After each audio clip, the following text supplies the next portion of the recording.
Today we're going to look at a more advanced version of use of the multi-size font chart.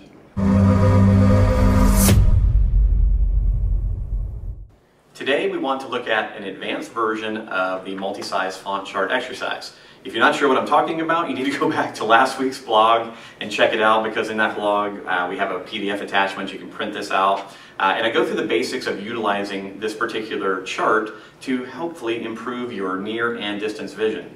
This is a fantastic tool. Like I said, if you need more background information on it, go watch last week's blog.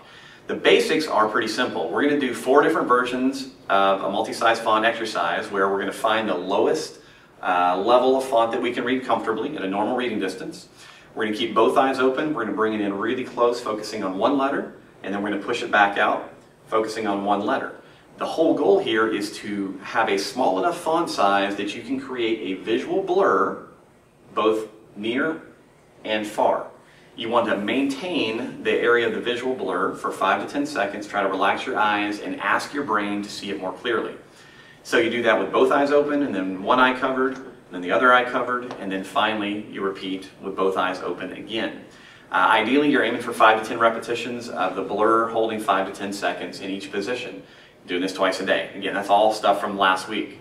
Now, the advanced version of this, we're going to add in simple head movements. And it doesn't seem to most people like this should be that challenging, but in general what you'll find is if I'm here, let's say I'm looking at the size 4 font, and I choose one of the letters, I'm going to look at the E, I'm going to get nice and tall, relax my face, relax my eyes, bring it in until it starts to blur a little bit, and then I'm going to push it out, push it out, push it out until it starts to blur. And so I go back and forth. And I just get an idea of my basic range. And I'm again asking my brain, hey, get right on the edge of the blur and try and clear that up, because that upregulates functions in the brain. Once I've done that, I now want to start doing that same process while my head is in motion.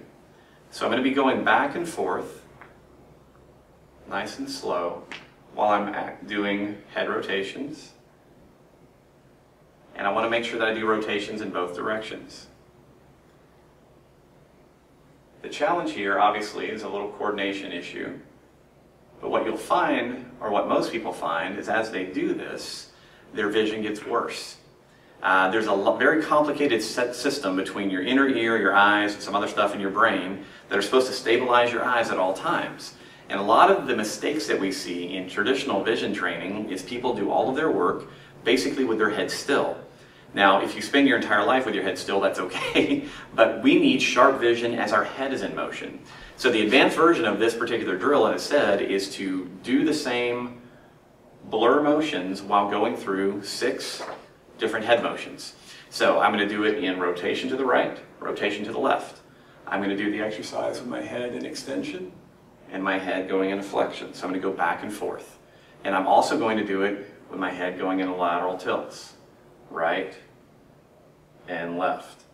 Now, again, most people will find that they need to go up 2 or 3 font sizes when they start adding the head motion in, just because it's more confusing. There's a lot more stuff going on. It requires additional coordination of your visual musculature and your brain and vestibular system.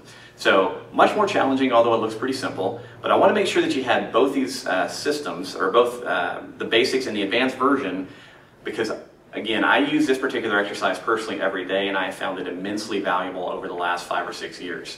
So if you have any questions about this one, you can let us know. It's pretty simple. Again, just go back to last week's, make sure you understand how to use the multi-size font chart, and then from there, as you grow more comfortable, you want to make sure that you're adding in head motions to the multi-size font chart practice. It will benefit you tremendously, particularly as you start thinking about using your eyes in a more natural, realistic fashion where your head's also in motion.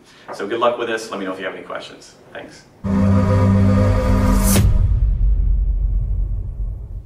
Today we want to look at let's try that again. 3. Sprains, Achilles tendonitis from one of our, start that again.